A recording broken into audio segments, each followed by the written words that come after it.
Mais uma vez estamos aqui para continuar o nosso estudo da LDB. Pois é, né? Você deve estar pensando, mas meu Deus, que lei grande! Pois é, gente, que lei grande. É assim mesmo, né? A gente tem que saber, a gente tem que conhecer. E aí, hoje, a gente está agora na nossa quinta parte da LDB para continuar esse estudo e para a gente ficar, cada vez melhor, sabendo exatamente do que a lei fala, as suas nuances, as suas pegadinhas, as suas possibilidades, aquilo que ela obriga, aquilo que ela permite, aquilo que ela oferece como possibilidade, né? Então, vamos lá. Agora, nós vamos começar a discutir um pouquinho as características de algumas modalidades de ensino. Preste atenção. Uma coisa é, a gente já discutiu essa nomenclatura, mas eu vou recuperar aqui com vocês. A educação nacional está organizada em 2 níveis, verdade? Qual é o primeiro nível? Educação básica. E o segundo nível? Educação superior. A educação básica é formada por etapas. Que etapas são essas? Primeira etapa da educação básica, educação infantil. Segunda etapa, ensino fundamental. Terceira etapa, ensino médio. Ok. Lembra sempre o seguinte, se não é nível, se não é etapa, sabe o que é? Modalidade. Então, a gente tem várias modalidades. E a gente vai ver aqui algumas características das principais modalidades que a gente precisa conhecer. Ok? Então, vamos lá. A gente tem algumas modalidades que eu estou colocando aqui para vocês. Educação de jovens e adultos, tá? Então, na lei, a gente tem o artigo 37 e o artigo 38. Artigo ficou horrível, né? Desculpa, gente. É artigo 37 e artigo 38, falando dessa questão da educação de jovens e adultos. Então, vamos lá. A educação de jovens e adultos, que a gente conhece como EJA, ela apresenta para a gente uma possibilidade de ser oferecida através de cursos e de exames, tá? Então, você tem cursos de educação de jovens e adultos que acontecem e existem cursos que são destinados a esse público e que acontecem em lugares que não são exatamente instituições de ensino. Então, por exemplo, hoje a gente tem essas aulas que acontecem na televisão. Eu nunca lembro o nome, mas que se chamavam telecurso, e eu acho que ainda continua com esse nome, tem um outro nome, mas eu nunca lembro, gente, desculpa, mas você vai lembrar melhor do que eu. Mas são essas aulas televisionadas. Então, ele faz esse curso. Mas e aí? Como é que ele consegue a certificação? Como é? O canal de TV vai dar certificação? Não. Não vai dar certificação. Então, é preciso que exista um exame para fazer esta certificação. Então, existe essa previsão de acontecerem cursos e exames. Mas essas duas situações, elas requerem idade mínima. A idade mínima está muito relacionada ao fazer o exame, tá? Então, por exemplo, para que você tenha a certificação no ensino fundamental, você precisa fazer um exame e obter, então, o certificado. Mas você só pode fazer isso se você tiver 15 anos ou mais, a partir de 15 anos. Abaixo de 15 anos, você não tem direito a fazer curso e exame, você está fora dessa ideia da educação de jovens e adultos, ok? Então, é o seguinte, você tem 17 anos, assistiu lá pela televisão, fez umas aulas pela televisão, ou fez uma aula na igreja que dava lá um curso, mas são instituições que não tem como te dar a certificação. Esse exame, ele tem que ser ofertado pela Secretaria Estadual de Educação. Você vai ter que se dirigir à Secretaria Estadual de Educação para ver onde, quando e como é que você faz isso, tá? Mas o único critério que vai ser exigido de você é a idade. Se você tem 17 anos, você vai lá e faz a prova. Se você for aprovado nessa prova, mesmo que você não tenha frequência numa instituição específica, regularizada, se você for aprovado na prova, você tem a certificação de ensino fundamental, ok? Continuando esse olhar, se você quer fazer a mesma coisa em relação ao ensino médio, você tem que ter um mínimo de 18 anos. Até um tempo atrás, essa prova era o Enem.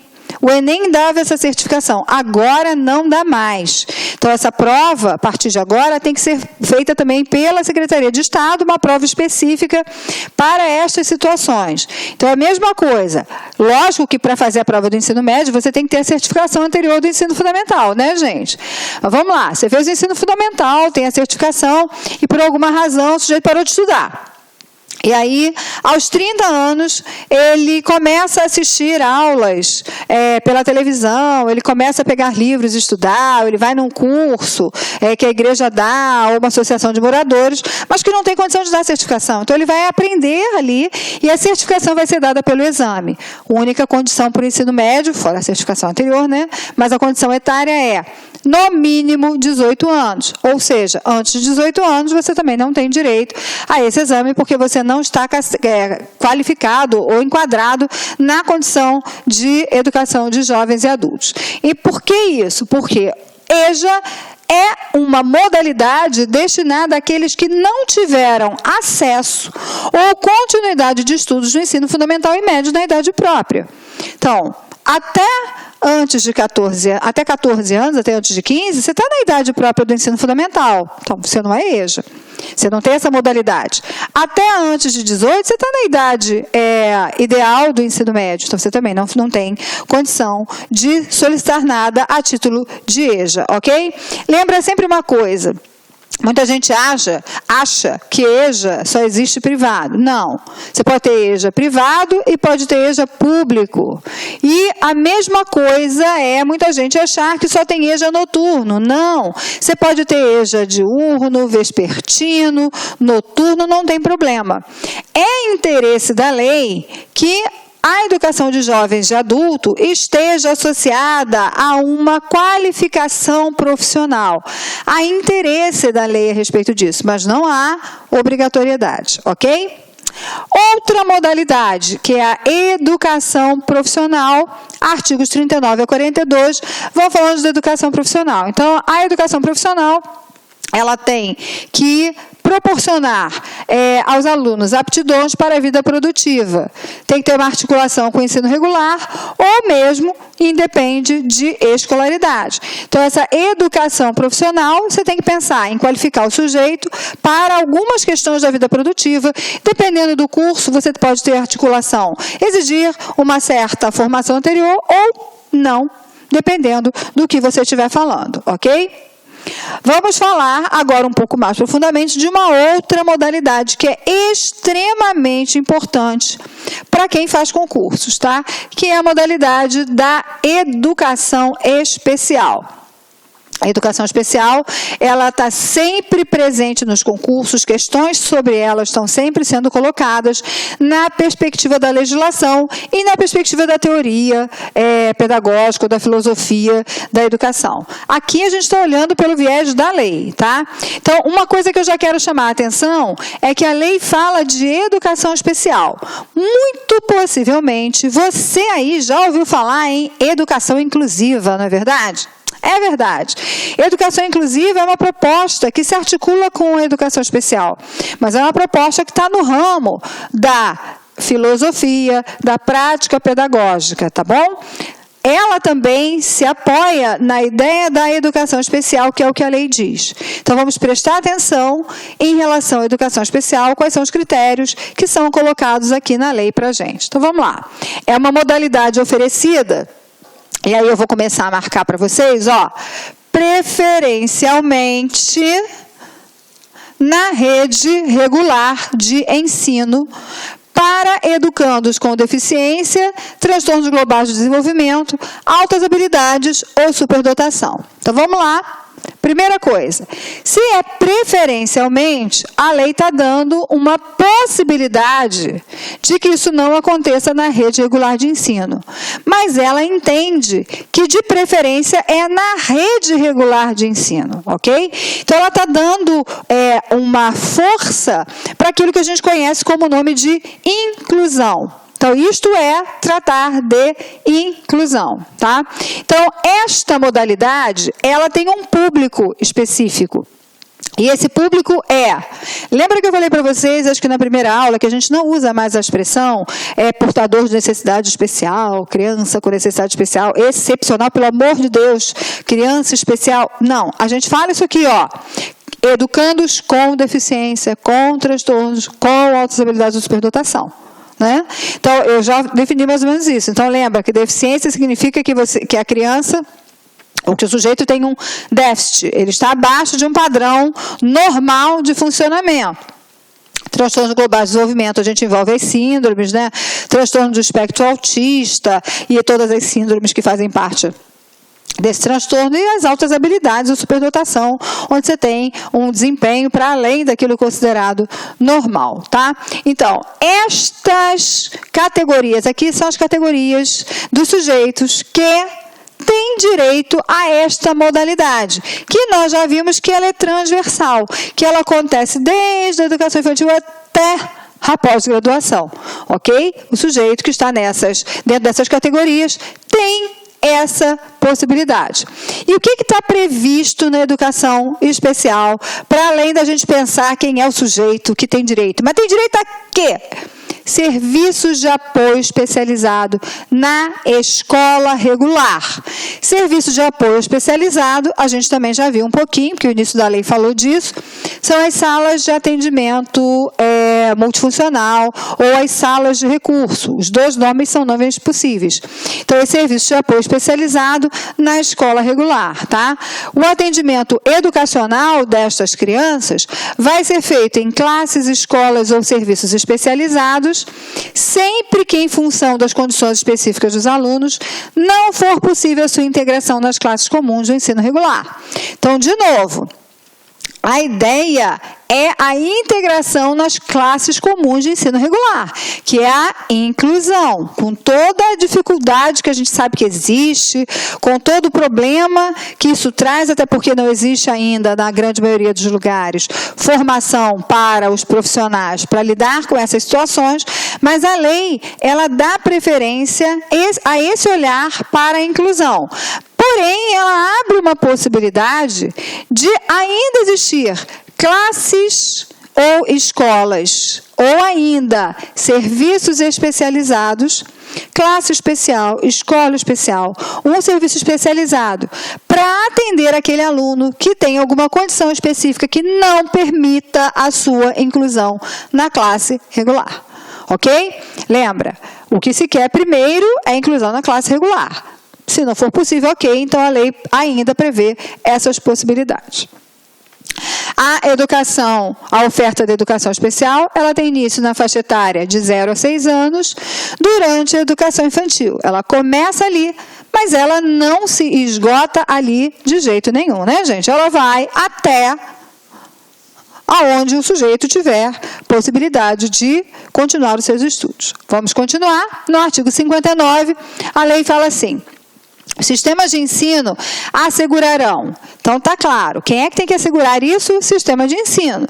Quem são os sistemas de ensino? São os estados, os municípios e o Distrito Federal. Cada um dentro da sua esfera de competências, que nós já vimos também aqui, quais são as competências de cada um. Mas, se você tem alunos dentro desse perfil, dentro dessas categorias, que são alunos da educação especial, então você tem que oferecer currículos, métodos, técnicas, recursos educativos e organização específicos. Então, você tem que pensar, o aluno que você tem, qual é a deficiência que ele tem? Ou qual é o transtorno de desenvolvimento que ele tem? Ou a alta habilidade ou a superdotação, elas estão presentes em que grau? Em que possibilidade? E a gente precisa pensar em currículos específicos. Muita gente tem muita dificuldade de entender a inclusão, porque diz assim, mas como é que eu vou colocar na mesma sala 2 alunos, um com deficiência e o outro que é normal, eu vou dar para ele a mesma coisa e vou achar que eles vão aprender a mesma coisa. Mas não é esta a ideia.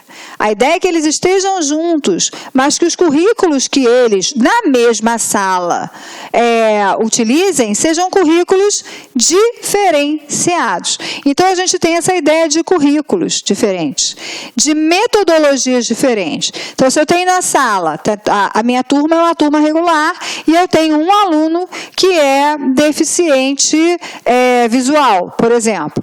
Eu vou trabalhar com ele com metodologias e com técnicas diferentes. Como é que esse menino que é deficiente visual vai aprender, por exemplo, geometria? Eu vou ter que utilizar métodos diferentes, técnicas diferentes, vou ter que utilizar recursos educativos diferentes.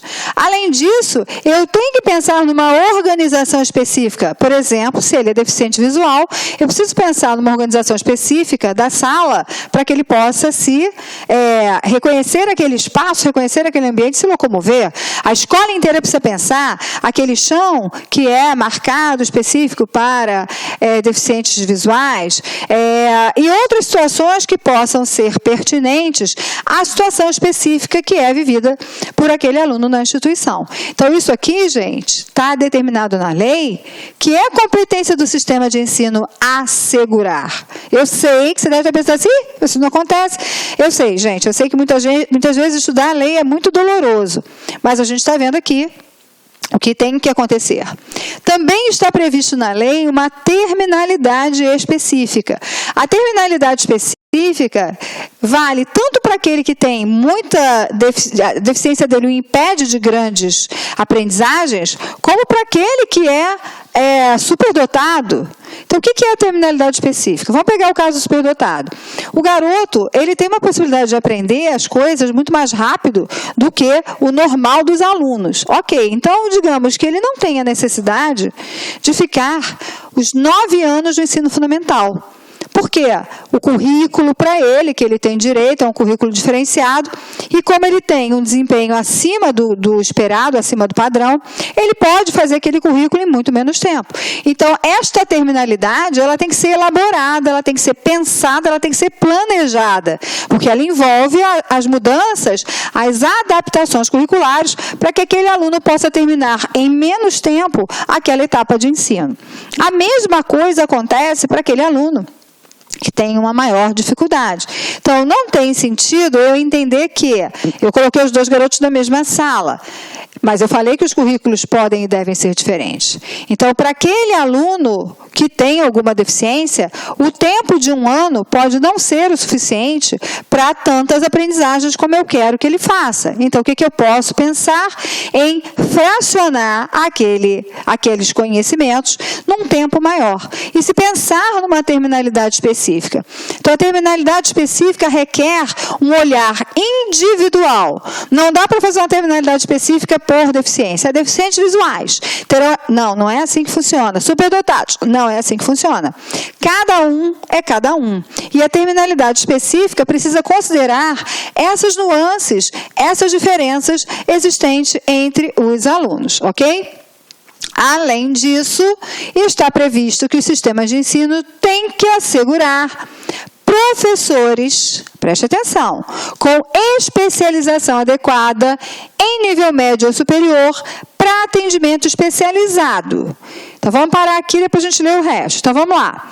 Atendimento especializado é aquele atendimento que eu falei. Atendimento especializado acontece na sala de recursos, na sala multifuncional. Nesses espaços, eu preciso ter um professor com especialização.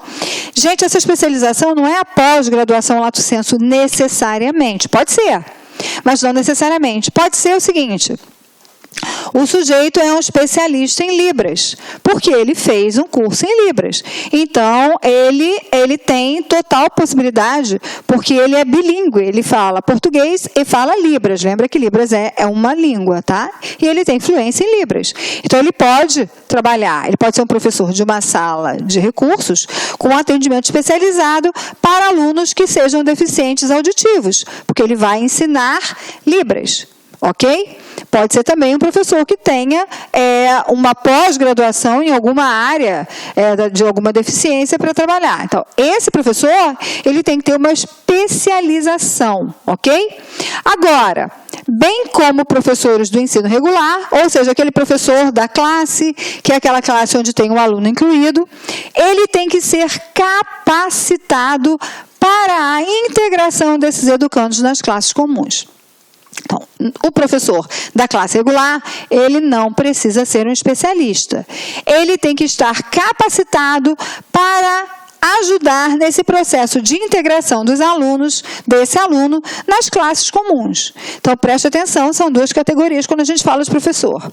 O especialista na sala de atendimento especializado e o professor regular capacitado para a integração desse aluno. A gente também tem que pensar que o sistema de ensino vai ter que assegurar uma educação especial para o trabalho. Aquela ideia do mundo do trabalho também está presente aqui. Vocês sabem que hoje a gente tem concursos que têm reservas de vaga para alunos com deficiência, com transtornos, com altas habilidades, que fazem parte desse capítulo que a gente está estudando.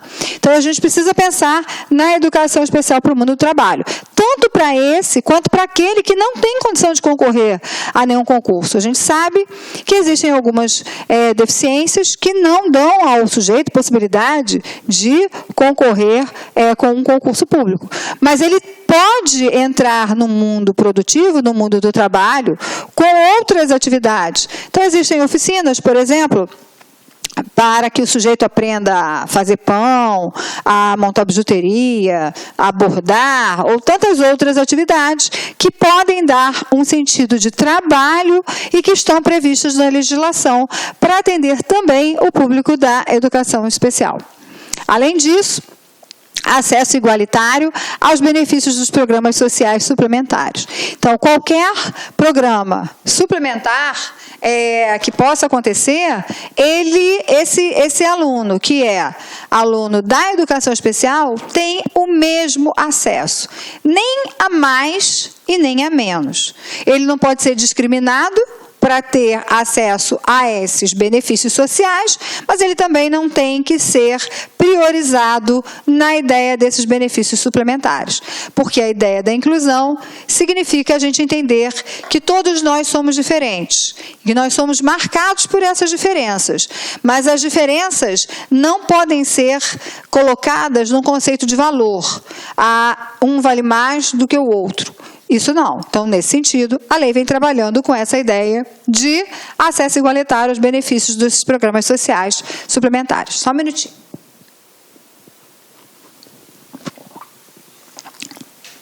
Eu falo muito, né? Então, às vezes, eu tenho que beber uma aguinha aqui, senão a voz vai embora, né?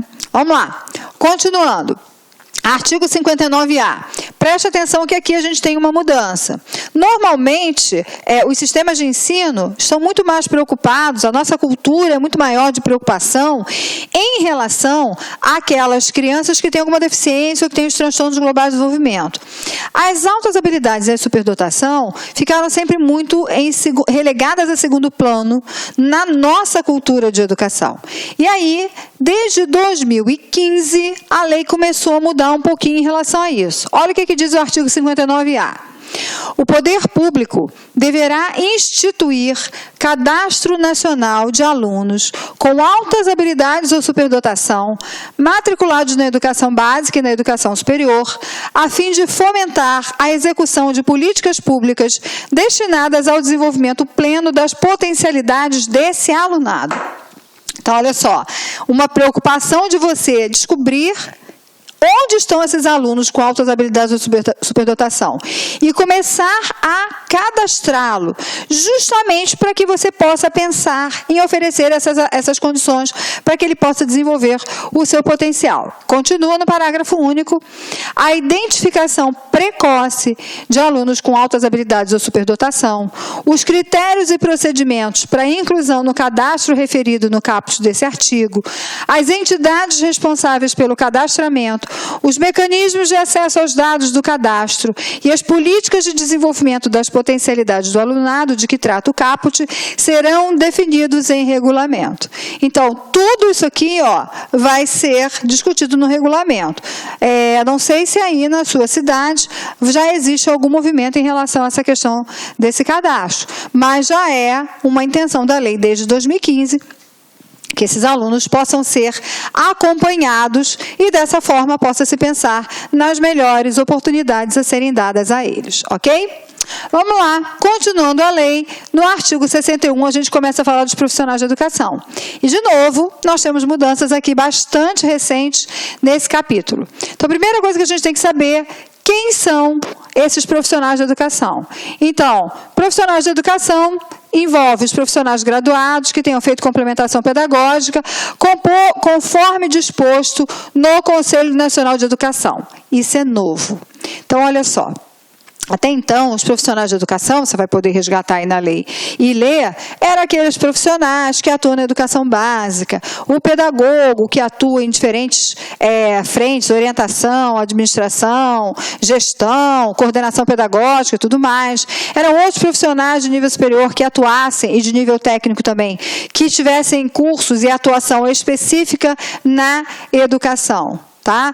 Específica em instituições de educação. Agora a gente tem uma outra possibilidade, um acréscimo nesse olhar do profissional de educação, que são justamente esses profissionais graduados que tenham feito uma complementação pedagógica. Então, o que é complementação pedagógica? Complementação pedagógica, para quem não conhece, é o seguinte. O sujeito fez engenharia, sua graduação é de engenharia, então ele é engenheiro. Mas ele faz um concurso, ele consegue em algum lugar e ele vai dar aula de uma parte técnica, porque ele é engenheiro mecânico, então ele vai ensinar lá a parte mecânica. Mas ele não é professor.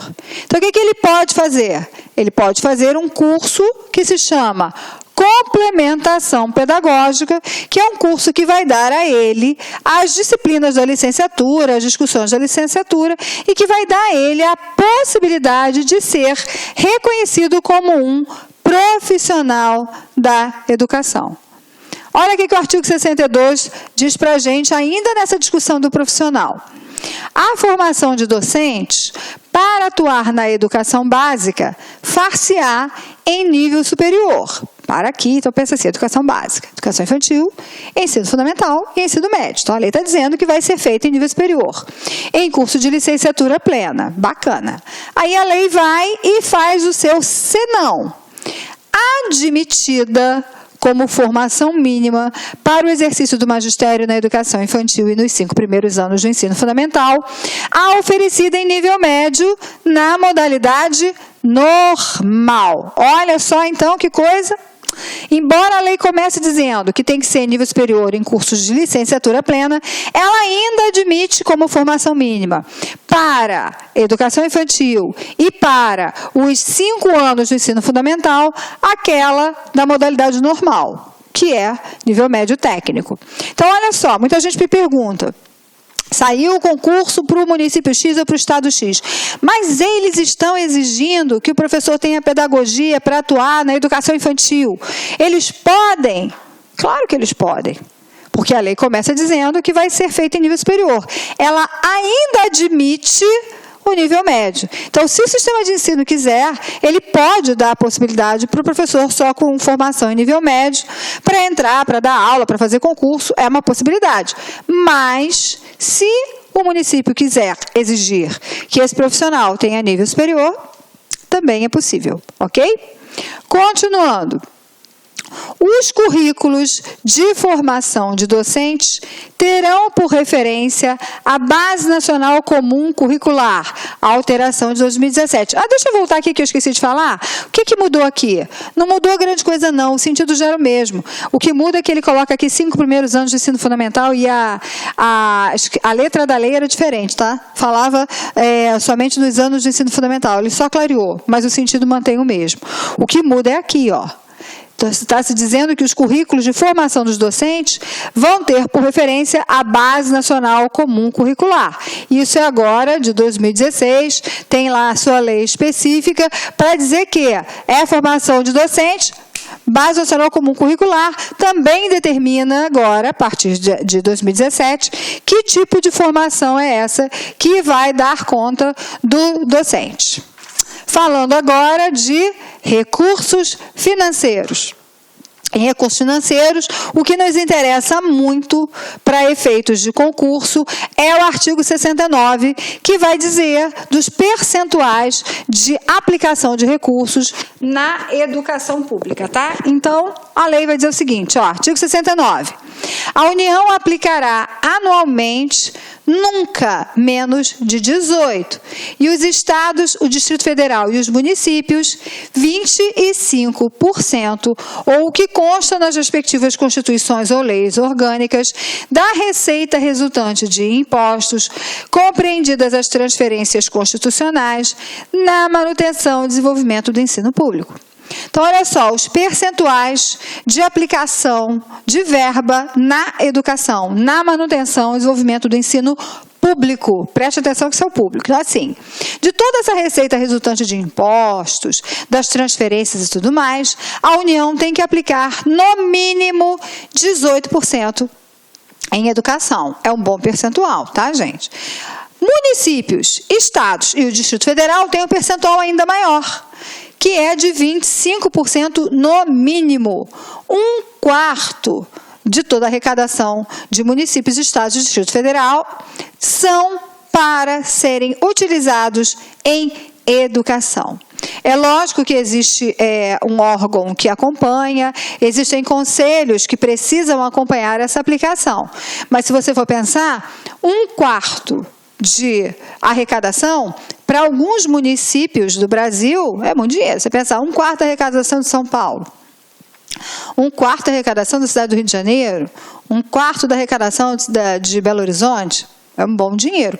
Mas se você for pensar que no nosso Brasil existem cidades mínimas, que são cidades muito pobres e pequenas, 1/4 pode não ser muita coisa.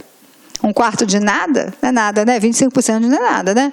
E aí a União tem que entrar com aquela ação supletiva que a gente falou lá no início das nossas aulas, acho que na primeira parte das nossas aulas, que a gente vinha falando dessa questão da ação supletiva. Portanto, esta é uma situação em que a União pode entrar com esta ajuda, com essa suplementação financeira.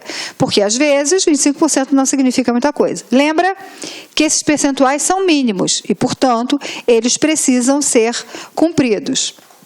Artigo 87, é instituída a década da educação. A gente já está no finalzinho da lei e a gente está falando, então, que quando a lei foi escrita, foi instituída a década da educação a iniciar-se 1 ano a partir da publicação da lei.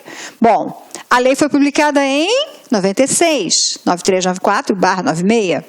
1 ano, 97. De 97 a 2007, nós temos, então, a década da educação. E o que marca a década da educação? A União, no prazo de 1 ano a partir da publicação desta lei, encaminhará ao Congresso Nacional o Plano Nacional de Educação, com diretrizes e metas para os 10 anos seguintes, em sintonia com a Declaração Mundial sobre Educação para Todos. Ou seja, 96, 1 ano para preparar o Plano Nacional de Educação.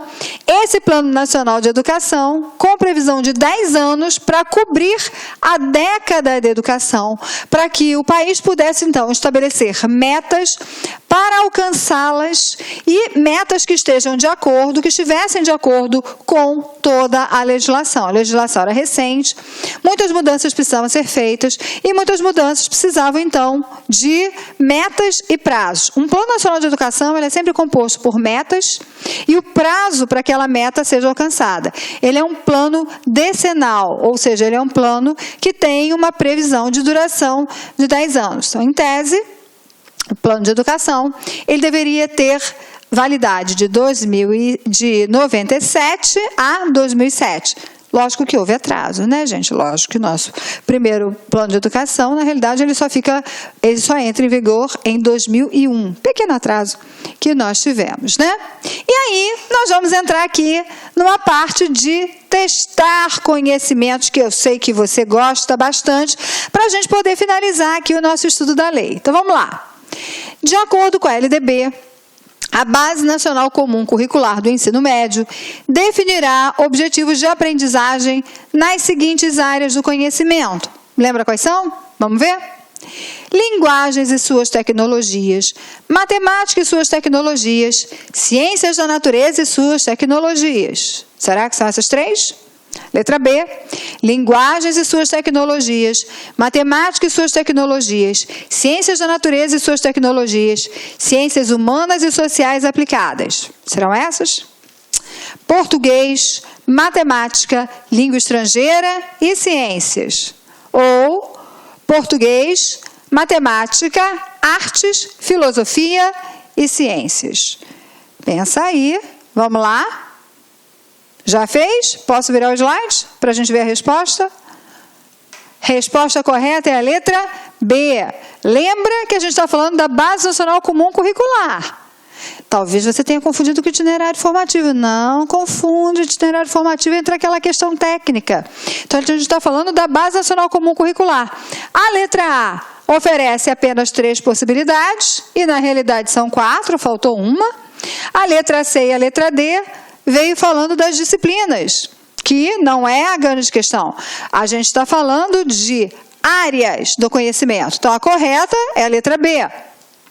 Linguagens e suas tecnologias, matemática e suas tecnologias, ciências da natureza e suas tecnologias, ciências humanas e sociais aplicadas. Ok? Vamos para a próxima questão, então. Segunda questão. Muitas mudanças ocorreram na organização do ensino médio, segundo a LDB. Marque a única alternativa incorreta. Preste atenção que a gente vai marcar a única incorreta. Então, pensa lá. Letra A. A Base Nacional Comum Curricular incluirá obrigatoriamente estudos e práticas de educação física, arte, sociologia e filosofia. Certo ou errado? O ensino da língua portuguesa e da matemática será obrigatório nos 3 anos do ensino médio. Certo ou errado? Os currículos do ensino médio incluirão obrigatoriamente o estudo da língua inglesa e poderão ofertar outras línguas estrangeiras em caráter optativo, preferencialmente o espanhol. Certo ou errado? Letra D. A carga horária destinada ao cumprimento da Base Nacional Comum Curricular não poderá ser superior a 1.800 horas do total da carga horária do ensino médio. Certo ou errado? E cada aluno terá a oportunidade de escolher apenas um itinerário formativo ao longo de sua vida acadêmica. E aí, certo ou errado? Posso marcar? Posso virar? Vamos lá?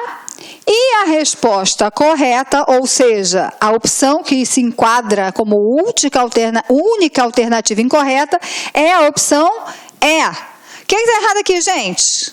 Cada aluno só pode escolher um itinerário? Não lembra? Ele tem direito de escolher um e mais um itinerário formativo. Então, essa é a opção errada. Todas as outras opções estão exatamente do jeito que a lei traz. Completamente corretas. Ok? Vamos lá? Mais uma questão. A educação profissional técnica de ensino médio será desenvolvida nas seguintes formas. Lembra? Técnica de ensino médio. A. Articulada com o ensino médio, subsequente para quem já terminou o ensino médio. B. Articulada com o ensino médio. C. Subsequente para quem está no último ano do ensino médio. D. Posterior à formação geral. Ou E. Articulada com o ensino médio ou isolada sem a formação geral. E aí, qual é a forma correta? Qual é a opção que é a mais próxima de responder essa questão de uma forma ideal? Vamos lá? Opção correta é a opção A.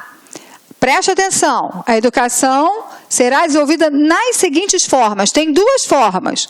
Uma é articulada e a outra é a subsequente. A gente sabe que a articulada se subdivide. Lembrem que você tem a articulada integrada e a articulada concomitante. Mas a questão não foi sobre isso. A questão foi as formas de ser oferecida a educação profissional técnica de ensino médio. E, portanto, ela pode ser articulada com o ensino médio ou subsequente ao ensino médio. Tudo isso a gente já discutiu, né? Vamos lá. Próxima questão. O currículo do ensino médio será composto pela Base Nacional Comum Curricular e por itinerários formativos, a saber, A. linguagens e suas tecnologias, matemática e suas tecnologias, ciências da natureza e suas tecnologias, formação técnica e profissional. B, linguagens e suas tecnologias, matemática e suas tecnologias, ciências da natureza e suas tecnologias, ciências humanas e sociais aplicadas, formação técnica e profissional. C, matemática e suas tecnologias, ciências da natureza e suas tecnologias, formação técnica e profissional. E letra D, formação técnica e profissional, matemática e suas tecnologias, linguagens e suas tecnologias. Gente, eu dei a dica ainda agora, olha só. Garanto que vocês vão acertar. Quer ver? Vamos lá? Já fizeram? E a resposta correta é a letra B. Lembra que quando a gente fala de itinerários formativos, a gente fala de 5. Vamos lá, ó. Linguagem e suas tecnologias. 1. Matemática e suas tecnologias. 2. Ciências da natureza e suas tecnologias. 3. Ciências humanas e sociais aplicadas. 4. Formação técnica e profissional. 5. Então, aqui os 5 itinerários formativos, que a gente não pode esquecer nunca quais são. Ok? Vamos lá? Mais uma questão. No caso de empate no processo seletivo, as instituições públicas de ensino superior darão prioridade de matrícula ao aluno que a. comprove ter renda familiar inferior a 20 salários mínimos ou ao de menor renda familiar. B. tiver menor renda familiar e que trabalhe. C. comprove ter renda familiar inferior a 10 salários mínimos ou ao de menor renda familiar. D. for mais velho. E. for mais velho e comprove ter renda familiar inferior a 10 salários mínimos. E aí, qual é a resposta? Já marcou a sua opção? Vamos ver? Exatamente, letra C, conversei disso com vocês. Comprove ter renda familiar inferior a 10 salários mínimos ou ao de menor renda familiar. Lembra que as questões etárias não entram. E lembra que a ideia é sempre 10 salários. Se não tiver 10, a gente vai ver qual dos dois tem a renda familiar menor. E esse é o que será contemplado com a vaga na universidade. Ok? E é isso, gente. Terminamos aqui o nosso estudo da LDB.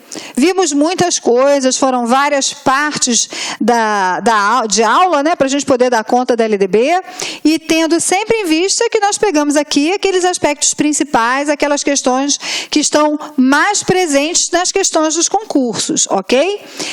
Eu vou recomendar de novo, baixa a legislação. Lembra que toda hora ela muda, então de vez em quando você dá uma olhada, tá? Para ver se não houve nenhuma alteração. Baixa a legislação, estuda, recupera essas aulas todas e vai acompanhando junto com a lei e vai entendendo o que a lei vai trazendo, ok? Vai refazendo esses exercícios para você poder cada vez mais sedimentar os conhecimentos que você teve até aqui. Eu espero que você tenha gostado, eu espero que você tenha entendido, eu espero ter contribuído na sua formação e na sua preparação para o concurso, que são coisas tão importantes, cada vez mais importantes para a nossa vida. Então, é sempre um prazer estar aqui com vocês. Manda avaliação, diz o que você achou agora do curso total. O curso deu para você entender a lei, deu para você clarear como a educação nacional está organizada. Você tem outros questionamentos, você tem outras solicitações a serem feitas. Vai mantendo contato com a gente gosta de ouvir a sua opinião, ok? Muito obrigada por estar aqui comigo, muito obrigada por assistir essas aulas. E eu deixo para vocês um grande abraço e namastê para vocês. Olá, meus amigos, minhas amigas, quero convidar você que vai fazer o concurso da SEDUC Mato Grosso 2017, fazer essa nossa isolada. Essa nossa isolada chama-se Políticas Públicas Educacionais, 100% focado e direcionado para a prova discursiva. Este concurso da SEDUC, tanto para o cargo de técnico quanto para o cargo de professor, a banca examinadora está cobrando uma prova discursiva, que é uma prova de redação, de até 30 até 30 linhas e mais 4 questões discursivas. 4 questões discursivas versando as 2 provas sobre o quê? As políticas públicas educacionais. Cara, papo reto. Já pensou? O cara chega lá e pede para você fazer uma redação de 30 linhas sobre os efeitos negativos da escola inclusiva. Rapaz, e aí, se você não tiver o conteúdo, como é que você vai fazer? Então, pensando nisso, o LAC Concursos elaborou aí uma isolada específica para aqueles alunos que desejam somente esse conhecimento técnico, este conteúdo para subsidiar a elaboração da redação e das questões discursivas. Então, olha só, como é que nós elaboramos isso? Nós pegamos aqui, tem 2 módulos, tá? Tem um módulo que está sendo gravado nesse momento do nosso grande amigo e parceiro aqui, professor César Bodão. Tá? Ele vai pagar item a item lá do conteúdo e nós estamos oferecendo para os alunos mais um reforço pedagógico da nossa grande professora Márcia Gil, uma das maiores especialistas em conhecimentos pedagógicos do Brasil, professora Márcia Gil. Papo reto com vocês, se vocês assistirem às aulas do Bodão, mais as aulas da professora Márcia Gil, vocês terão todas as condições de acertarem todas as questões aí, aliás, terem condições de elaborar uma questão discursiva ou uma redação. Professor, quanto custa? Então, olha só, custa apenas, né, custa apenas R$50 este módulo teórico, incluindo as aulas do professor César Bodão e as aulas da professora Márcia Gil. Não está incluso a correção de redação, tá? E nem questões discursivas. Agora, se você deseja fazer o nosso curso completo de provas discursivas, lá você vai ter aulas de redação, esses 2 módulos, e nós iremos corrigir 3 redações para vocês, já tem os temas sugeridos, e nós iremos corrigir mais 3 questões discursivas de acordo com o edital, e você terá aí todo o feedback do professor. Este módulo específico custa apenas aí 10 mensalidades de R$15. Bacana, meus amigos? Então tá aí para vocês. Eu convido vocês a fazerem esse curso. É um curso muito competitivo. Nós aqui do LAC Concurso estamos fazendo a melhor preparação para o concurso da SEDUC. Tá certo? Ó, nós colocamos aqui no YouTube apenas 6 videoaulas do professor César e 6 videoaulas da professora Márcia Gil. Mas nós temos aí, com certeza, aí, umas 35, 40 videoaulas, e mais de 40, chega a quase 50 videoaulas para vocês dessa isolada nossa que custa apenas R$50 aí. Bacana? Então convido vocês a conhecer o LAC Concurso, convido vocês a estudarem conosco, que eu tenho certeza que não irá se arrepender. Tá certo? Forte abraço, fique com Deus e espero vocês. Fui, tchau! Clique lá.